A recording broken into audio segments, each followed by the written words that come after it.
예, 함께 기도하시겠습니다.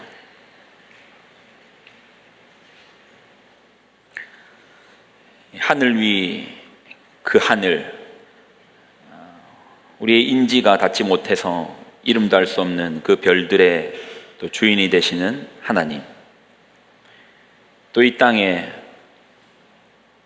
이름 모를 들풀에도 또 어느 산에서 떨어져 나와 있는지 모르는 그 작은 모래 하나에도 모든 것들의 주인 되시는 하나님, 오늘의 예배 가운데 우리 인생에 주권자가 있다라는 분명하고 선명한 그 의식이 세워지게 하여 주옵소서. 주께서 우리 인생의 주인 되십니다. 영광을 드립니다. 예수님의 이름으로 간절히 기도 드리옵나이다. 아멘. 복된 주일입니다. 또 우리 양옆 좌우 한번 보시고요. 같이 한번 예배 드리시는 또 우리 공동체인데 옆에 한번 지체들도 보시고 혹시 보시고 인사 나누시고 우리 같이 한번 이렇게 축복하겠습니다. 복된 주일입니다. 축복합니다. 감사합니다. 그리고 오늘 우리 공동체에서 함께 예배를 드리시다가 오늘 이제 이번 주 금요일, 이제 돌아오는 금요일에 떠나시는 우리 한병화 선생님, 잠깐만 일어서 주시겠습니까? 저 뒤에 맨 뒤에 계시는데요. 우리 한 선생님 이번 주 금요일이면 또 한국으로 귀임하십니다. 박수 한번 하겠습니다. 네, 수고하셨습니다. 감사합니다. 오늘 이제 본문의 이야기들을 우리가 좀 나눠 보겠습니다. 오늘 본문은요, 이야기입니다. 이야기. 예수님께서 제자들에게 이야기 하나를 들려주시는데요. 제목이 불의한 청지기입니다. 요즘 애들 말로는 삥땅친 청지기 정도 되겠죠. 근데 이 본문이요, 성경의 난제, 어려운 문제라고 하죠. 난제 중에 난제인 본문입니다. 이해가 잘 안 돼요. 그래서 우리가 같이 한번 풀어보려고 하는데요. 그러기 위해서는 본문을 꼼꼼히 좀 살펴야 됩니다. 한 절 한 절씩 좀 보겠습니다. 한 부자가 있습니다. 그리고 그 부자의 집안의 살림을 책임지고 있는 청지기가 있습니다. 근데 이 청지기가요, 그렇게 괜찮은 사람은 아닙니다. 자, 16장 1절입니다. 16장 1절 보겠습니다. 자, 시작.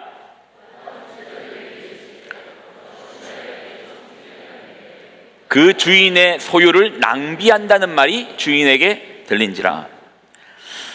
청지기의 주업은 주인의 재물, 주인의 재산을 잘 관리하는 관리자거든요.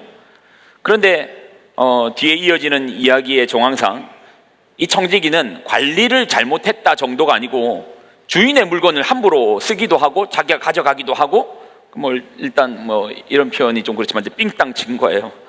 그러다 주인에게 들켰습니다. 분명히 100개가 있어야 되는데 90개밖에 없는 겁니다. 자, 2절입니다. 자, 2절 읽습니다. 자, 시작. 내가 내게 대하여 들은 이 말이 어찌 됨이냐? 내가 보던 일을 셈하라. 청지기 직무를 계속하지 못하리라. 주인이 창고 조사를 시킨 거예요. 여기 창고 열어보고 광도 열어보고 쌀 수도 세어보고 이번에 거둔 콩의 수도 세어보고 결국 장부상의 수치랑 실제 수량이 맞지 않습니다. 여러분, 이런 죄를 무슨 죄라고 하죠? 주인의 물건, 회사의 돈을 마치 내 것처럼 함부로 썼습니다. 이거 뭐라고 합니까? 횡령죄라고 들어보셨습니까? 이제 횡령한 거예요. 타인의 재물을 자신의 것처럼 사용한 횡령을 한 겁니다. 손해를 끼친 횡령죄. 여러분, 법으로 5년 이하의 징역이고요. 또 벌금은 1,500만 원 이하의 벌금 낼 수 있습니다. 근데 이 청지기처럼 업무상의 또 횡령은 죄질이 더 무섭답니다. 10년 이하 3천만 원 이하의 벌금을 낼 수 있답니다.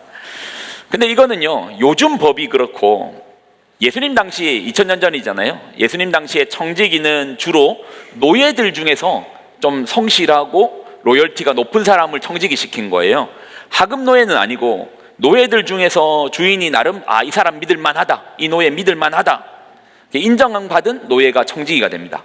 그 말은 그가 암만 청지기라고 해도 노예는 노예죠. 노예가 주인의 것을 횡령했습니다. 그러면 주인이 가만두겠어요? 조선시대 같으면 어떻게 하겠습니까? 멍석말이 바로 들어가는 거고요. 그리고 함무라비 법전에 따르면 신체 하나를 절단시킵니다. 손을 절단시킬 수도 있고 다리를 절단될 수도 있고. 그리고 당시가 이제 로마 시대였잖아요. 로마의 법에 따르면은 사형에 언도될 수 있는, 그러니까 노예가 주인의 것을 탐했다라고 하면 사형에 언도될 수 있을 만큼 목숨의 문제가 달려있는 그런 중형입니다. 그런데 이 청지기의 주인을 꽤 잘 만났어요. 좋은 분을 만났습니다. 법적 처벌까지는 끌고 가지 않고 그냥 해고하는 수준에서 끝냅니다. 자, 어떻게 해요? 청지기의 직무를 계속하지 못하게 하라라고 이제 끝내는 거예요. 그리고 이제부터는 이 해고 통지를 받은 청지기의 반응을 우리가 좀 살필 겁니다. 해고 통지를 받은 청지기의 반응. 자, 3절입니다. 자, 3절 같이 읽습니다. 자, 시작.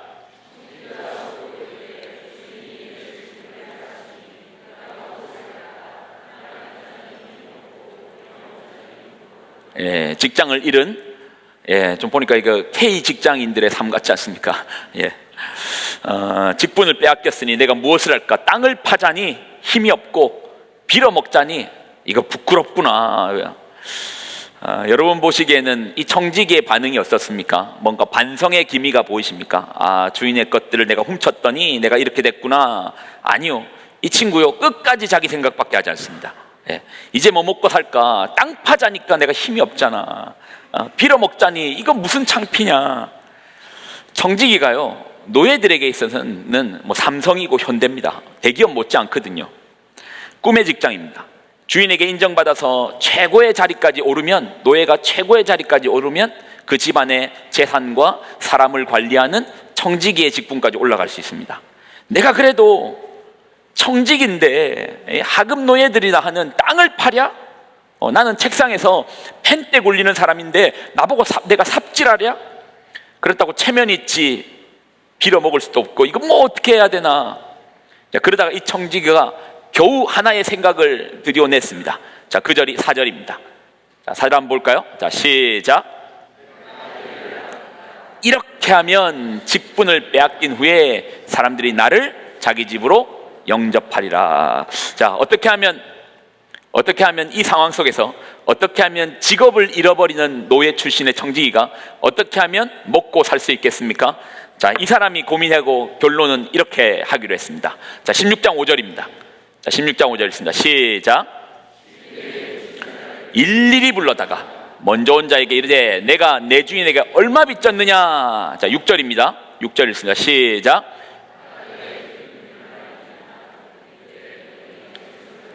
빨리 앉아 50이라 쓰라 하고. 자, 7절입니다. 또 다른 이에게 이르되 너는 얼마 빚졌느냐. 이르되 밀 100석이니이다. 이르되 여기 내 증서를 가지고 80이라 쓰라 하였느니라. 주인에게 빚진 자들을 다 불렀습니다. 그리고 주인의 허락 없이 문서를 위조합니다. 이걸 뭐라고 하죠? 사문서 위조라고 하더라고요. 제가 1부 때 공문서 위조라 했더니 2분 찾아와 주셨습니다. 사문서라고. 예. 하여튼 우리 교회 무지하게 똑똑해요. 힘들어요. 예. 사문서 위조. 예. 2부 때는 정확하게 사문서 위조로 말씀드립니다. 기름 100마를 50으로 고쳤었습니다. 그러면 주인 입장에서는 얼마만큼의 손해를 봤습니까? 50만큼의 손해를 봤습니다. 그리고 밀 100석인데 80으로 고쳤었습니다. 그러면 주인 입장에서는 밀 20석만큼 손해를 봤습니다. 여러분, 이 양이 얼마 정도 되시는지 감이 오시지 않죠? 그러니까 지금의 도량법하고 달라서 여기서는 우리가 이제 말이라고 하고 몇 석이라고 하는데 이때의 단위를 모르니까 우리가 정확하게 얼마쯤 모르는데요.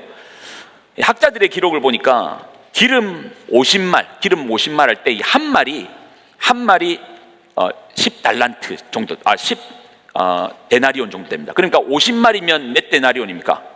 500데나리온인 거예요. 500데나리온. 그리고 또 밀 20석은, 그러니까 100석인데 80으로 고쳤으니까 20만큼이 남았죠. 이 20석이 또 500데나리온인 거예요. 여러분, 500데나리온의 금액이 지금의 돈으로 환산하면요, 한 데나리온이 그 노동자의 하루 품삯이거든요. 요즘 뭐 하루 일하면은 그냥 한 계산하기 편하게 한 10만 원 정도 받는다고 하겠습니다. 그럼 500데나리온이면 얼마입니까? 5천만 원이니까 5천만 원. 그러면 건당 5천, 2명이면 1억이고 여기 나와 있는 이 구절상에서는 1억 정도 했고 10명이면 10명일지 20명일지 모르잖아요. 그러면 10명이면 5억입니다. 예. 지금 이 사람이요, 지금 어떤 죄를 계속해서 이어나가고 있습니까? 처음에는 횡령죄 하더니 이제는 주인에게 회고 통지 받으니까 그 틈에 사문서 위조하고 거기에 고의적으로 주인에게 손해를 끼칩니다. 고의적으로 주인의 돈을 손해 끼치는 이걸 또 뭐라 하는 줄 압니까? 뭐라고 하는 줄 압니까? 횡령하면, 아마 뉴스에서 많이 들었을 거예요. 횡령하면 뒤따라 나오는 배임이라고 들어보셨습니까? 배임죄를 더한 거예요. 예. 주인의 돈을 내 돈처럼 쓰면 횡령이고요, 고의적으로 주인에게 손해를 끼치면 배임죄. 그러면 이 사람의 죄는 우리가 지금 문서상으로 보기만 해도 횡령, 배임, 사문서 위조. 예. 뉴스에서 간간히 나오는 이 횡령죄, 사문서 위조, 그다음에 배임죄가 성경에도 나옵니다. 자, 이쯤 되면 이 사람이 왜 불의한 청직인지까지는 이해가 되시죠? 딱 봐도 불의한 청직이 같으시죠? 자, 한번 정리 한번 해볼게요. 노예였던 청직이 윤 씨가 횡령을 했습니다. 정말 마음씨 좋은 주인 박 씨가 윤 씨의 횡령을 알았지만 그간의 정이 있어서 조용히 사직 처리로 끝냈습니다. 주변에서는 그런 놈 콩밥 먹여야 된다고 성화가 대단했지만 결국 주인 박 씨는 한 달 뒤에 사직 처리하는 것으로서 끝내었습니다. 그런데 청직이 윤 씨는 주인의 은혜도 모르고 남은 한 달 동안 주인에게 빚진 자들을 불러다가 사문서 위조에 막대한 배임죄를 더했습니다. 이 배임 사건으로 드러난 주인의 손해가 몇십억이 됐는지 모른다고 이렇게 합니다.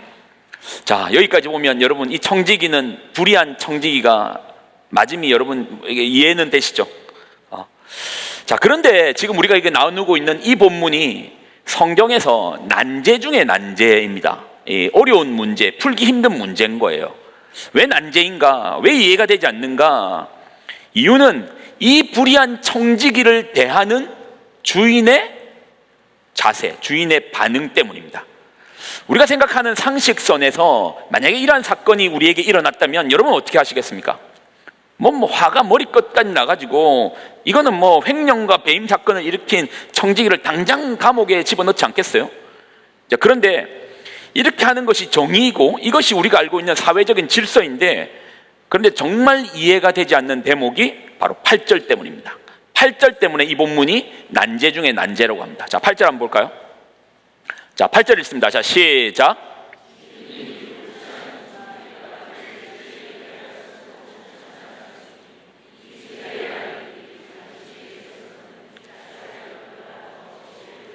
주인이 이 옳지 않은 청지기가 일을 어떻게 했다? 지혜롭게 했구나 하고 칭찬하는 겁니다. 야, 네가 일을 참 지혜롭게 행했구나 라고 하고 박수를 쳐주는 거예요. 칭찬하는 겁니다. 이 세대의 아들들이 자기 시대에 있어서는 빛의 아들들보다 더 지혜롭구나. 주인이요, 이 횡령과 배임하는 청지기에게 뭐 했다? 칭찬했다. 지혜로웠다. 근데 여러분, 어느 부분이 칭찬할 만한 부분입니까? 예, 도대체 어떤 부분이 칭찬해야 되는 겁니까? 요거 칭찬으로 그냥 끝나버리면 내일부터 우리 성도들 사건 사고에 나옵니다. 회사에서 난리 나요. 아니, 멍석말이를 해도 부족한 판에 주인이 칭찬을 해주는 겁니다. 도대체 어떤 포인트에서 칭찬해야 됩니까? 그래서 난제입니다. 정말 단적인 예로요, 이게 여러분에게 실감이 안 갈 수 있는데 여러분의 이야기로 한번 생각해봐요.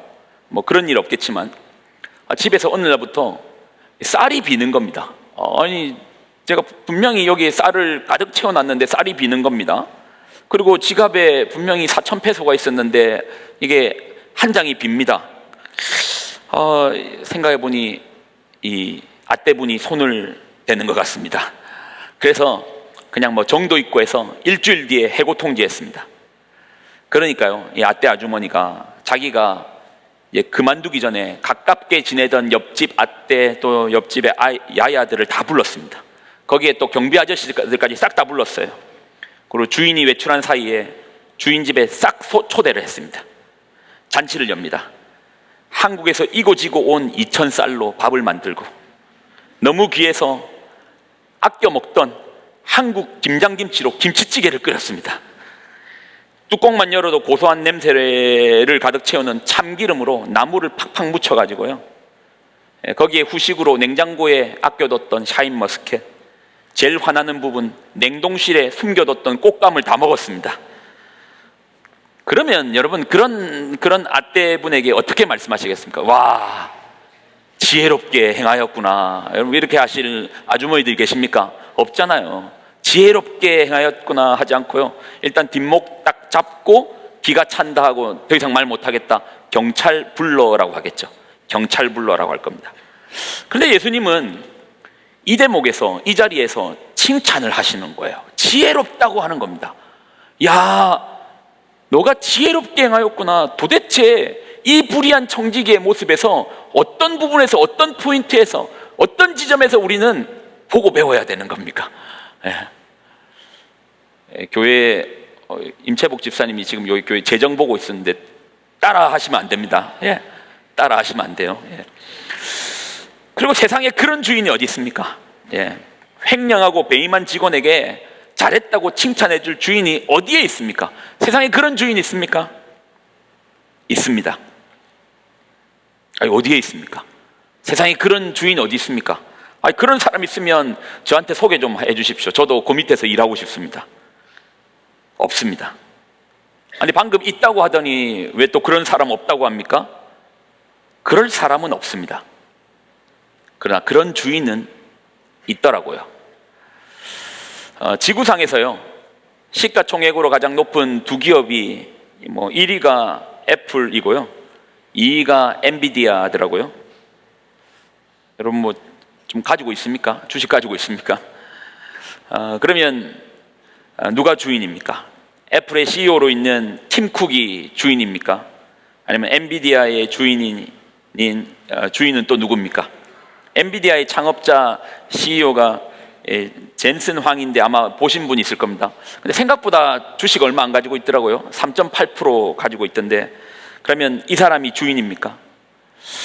적어도요, 성경을 따르고 성경을 믿고 하는 우리가 결코 지나쳐 버릴 수 없는 하나의 구절이 있습니다. 그래서 성경에 관문이 있습니다. 관문이 문이잖아요. 요 문을 통과해야지 성경으로 들어가는 그런 문이 있습니다.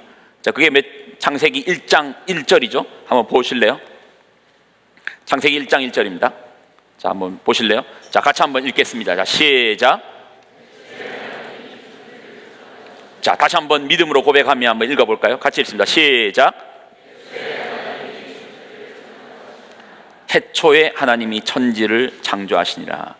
이 말의 의미가 뭐죠? 결국 주인이 있다라는 것이 않습니까? 천지의 주인이 있다. 하나님께서 모든 만물의 주인 되신다. 우리의 지혜가, 우리의 지식이 다다를 수 없는 저 어딘가에 빛나고 있는 저 별 속에서도 주인은 따로 있고, 지구상에 있는 어느 골짜기에 피어 있는 꽃 한 송이 속에서도 주인은 따로 있고, 어디에서부터 깨어져 나온지 모르는 그 바닷가의 무수한 모래알 하늘 속에서도 주인은 따로 있다. 우리는 따지고 보면 하나님께서 창조하신 모든 것들에 대하여 그냥 단지 변형하여 사용할 뿐이잖아요. 나무 하나, 책상 하나, 플라스틱 하나도 우리가 여기 있는 모든 사람들 중에 없다라고 하는 무에서 있다라고 하는 유를 창조해내는 사람은 아무도 없습니다. 그러니까 따지고 보면 우리 주인의 것을 사용하는 것이죠. 변형하여 사용할 뿐입니다. 변형하는 과정에 생기는 이윤으로, 변형하는 과정에 생긴 돈으로 우리가 마치 이게 내 거라고 하지만 이것을 타고 들어가면은 주인은 따로 있죠. 그러면 오늘 이 본문 속에 나와 있는 주인은 누구라는 겁니까? 그리고 한번 생각해 보십시오. 모든 것이 주인 되시는 하나님의 관점에서, 하나님께서 바라보시는 관점에서 우리를 한번 바라보십시오. 우리는 다 뭐죠? 우리는 따지고 보면 다 청직이 아닌가요? 주인의 것을 사용했다가 언젠가 이 주인의 것을 다 내려놓고 떠나야 되는, 그래서 올 때 빈손 갈 때 빈손, 그래서 우리 따지고 보면 다 청직입니다. 근데요, 한번 보십시오. 우리의 주인 되시는 하나님의 입장에서 우리를 한번 보자는 겁니다. 세상에 횡령과 배임한 청지기를 누가 칭찬하랴? 누가 그 속에서 지혜를 있다 말하랴? 근데 하나님의 관점에서는 하나의 포인트가 다른 겁니다. 하나님은 당신의 것으로서 우리를 쓰게 하십니다. 그리고 우리에게 살라라고 하십니다. 그런데요, 하나님께서 우리에게 당신의 것으로 우리에게 살라 하시면서 동일하게 우리에게 주시는 말씀이 있어요. 그 말씀이 뭔지 아십니까? 신명기 24장 19절 한번 읽어보실래요? 신명기 24장 19절입니다. 자, 같이 읽습니다. 자, 시작. 잃어버렸거든 다시 가서 가져오지 말고 나그네와 고아와 과부를 위하여 남겨두라. 그리하면 내 하나님 여호와께서 내 손으로 하는 모든 일에 뭐를 주시겠다? 우리의 경제 원리로 하다면, 아니 곡식을 실컷 노력해가지고 여름 한철 등에 땀띠 나도록 일해가지고 가을에 추수해가지고 이제 곡식 단을 가지고 나오는데 한 뭇이 어딘가 떨어졌어요. 와보니까 뭐 하나 놓친 거예요. 그러면 어떻게 해야 됩니까? 빨리 사람 보내가지고 어디서 떨어졌는지 모르니까 찾아와라. 남 주워 가기 전에 찾아와라. 잃어버렸냐? 찾아와라. 누군가는 10개를 가지고 있으면 10개를 빡빡 긁어 모아가지고 사는 인생이 있을 것이고, 어떤 인생은 하나는 남겨둬라 9개만 가지고 사는 인생이 있을 건데, 누가 부자 됩니까? 누가 잘 삽니까? 누가 금방 빌딩 세웁니까? 10개 빡빡 긁어 모으고 혹시 남의 거 하나 떨어져 있으면 그것까지 주워와가지고 11개 만드는 사람들이 빨리 부자 될 거 아닙니까? 근데 하나님께서는 뭐라고 말씀하시죠? 누가 복을 받는다? 놔둬라, 남겨둬라. 그러면 복을 받을 것이다. 우리는 언제나 우리의 경제 원리, 경제라는 과정을 늘 크게 보고 물질이라는 과정을 늘 크게 보니까 오늘 이 본문이 절대 우리의 시선에서는 해석되어지지 않을 겁니다. 우리의 관점에는 절대 이 본문이 이해될 수가 없습니다. 아니 그게 뭔 말이 되는 겁니까? 주인의 것을 막대하게 손해를 끼친 그 양반을 어떻게 용서해 줄 수 있습니까? 당장 경찰 부르십시오.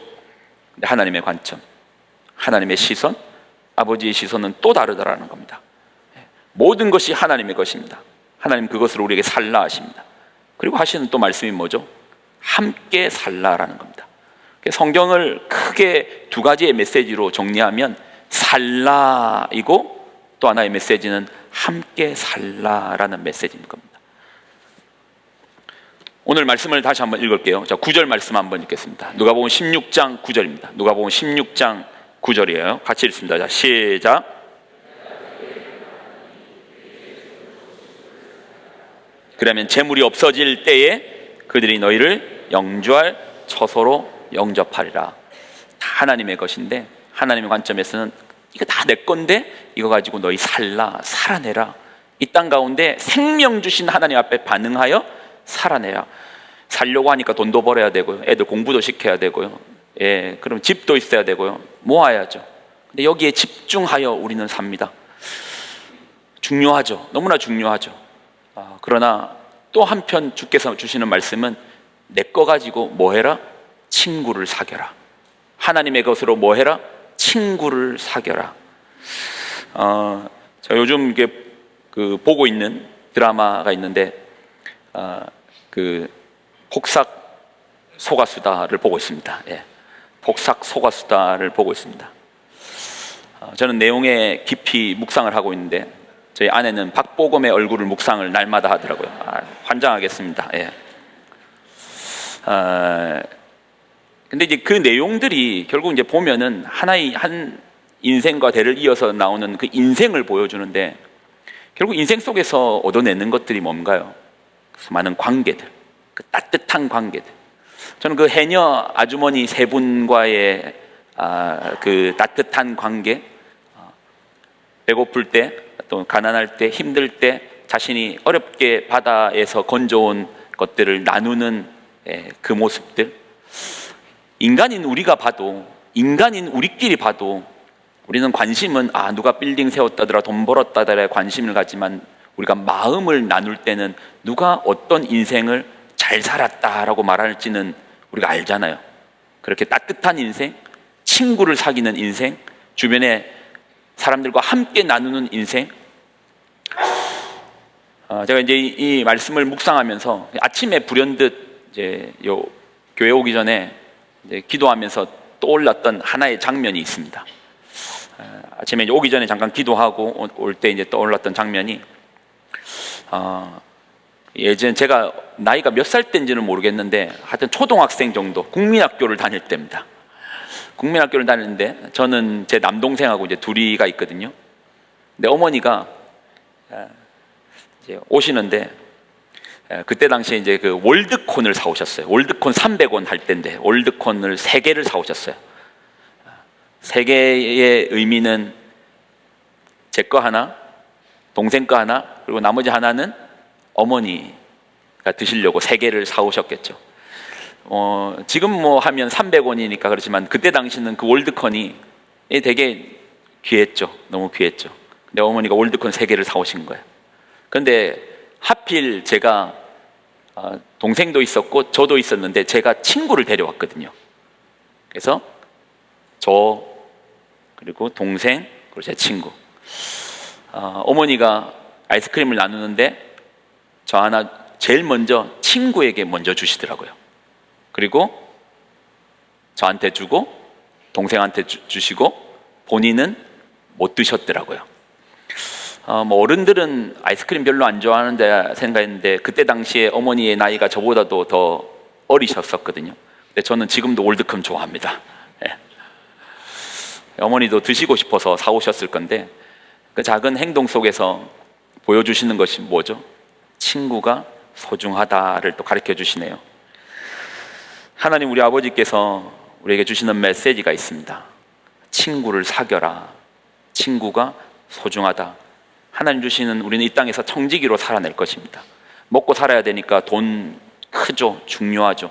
그렇지만 하나님의 관점에서 사람 사귀는 것, 친구 사귀는 것, 누굴 알아가는 것, 함께 사는 것 중요하다라고 말씀하시네요. 사랑하는 여러분, 여러분 주변에는 누가 요즘 좀 있으세요? 여러분 주변에 혹시 대화를 좀 깊이 나눌 분이 있나요? 아니면 좀 힘든 분이 있는데 오늘 저녁에 식사 같이 할래? 커피 한 잔 나눌래? 라고 하실 수 있는 분이 있습니까? 만약에 그렇다면 하나님께서 여러분에게 지혜롭다라고 말씀하실 겁니다. 여러분이 그런 지혜로운 사람이 되시기를 예수님의 이름으로 부탁을 드립니다. 아멘이신가요? 자, 우리 찬양으로 한번 마무리 지을까요?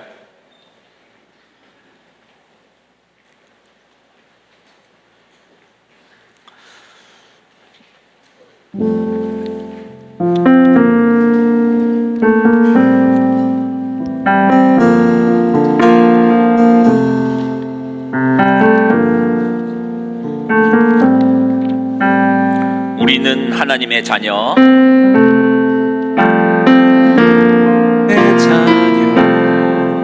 주 사랑 안에 우리 거할 때, 주 사랑 안에 우리 거할 때, 주님 나를 사랑하신 것 같이, 주님 나를 사랑하신 것 같이, 우리도 서로 사랑할 수 있네.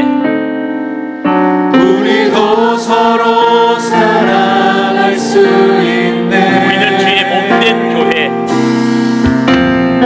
우리는 주의 몸된 교회, 모든 지체가 하나 될 때, 모든 지체가 하나 될 때, 예수님의 마음을 닮아가며, 예수님의 마음을 닮아가며, 고통과 즐거움 함께 나누네.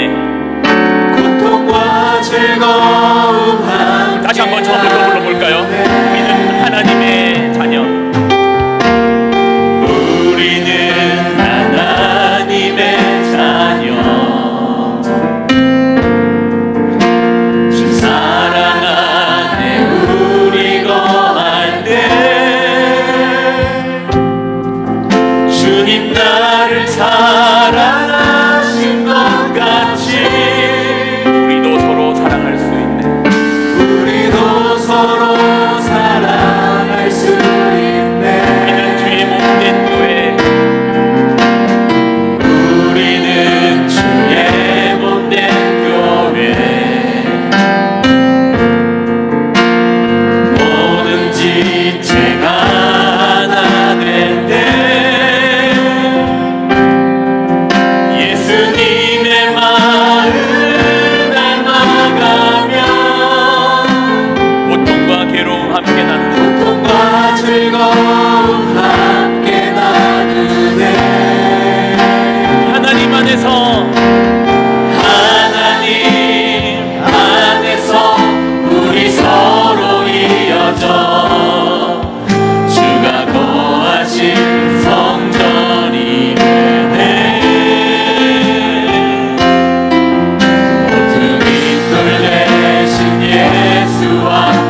같이 주님 나를 사랑하신 것 같이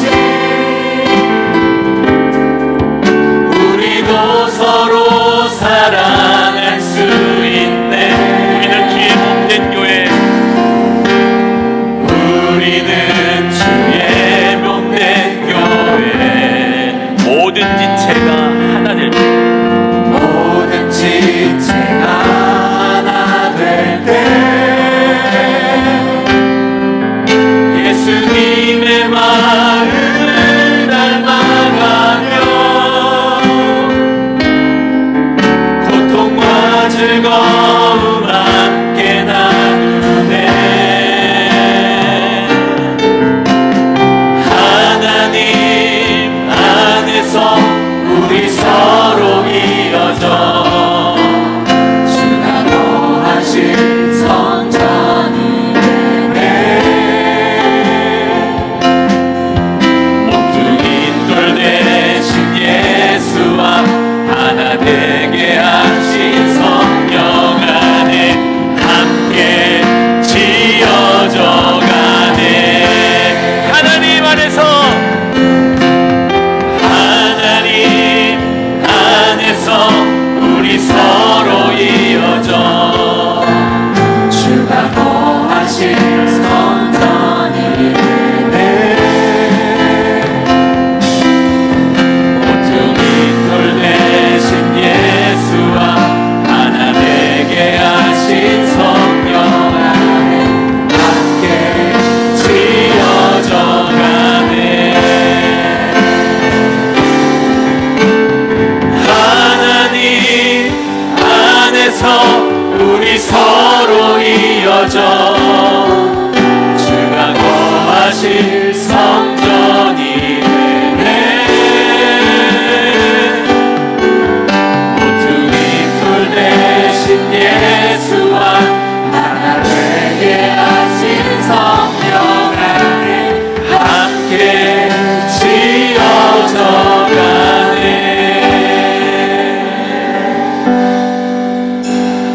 하나님 안에서 우리 서로 이어져 주가 거하신 성전이 되네. 모퉁이 돌 대신 예수와 하나 되게 하신 성령 안에 함께 지어져 가네.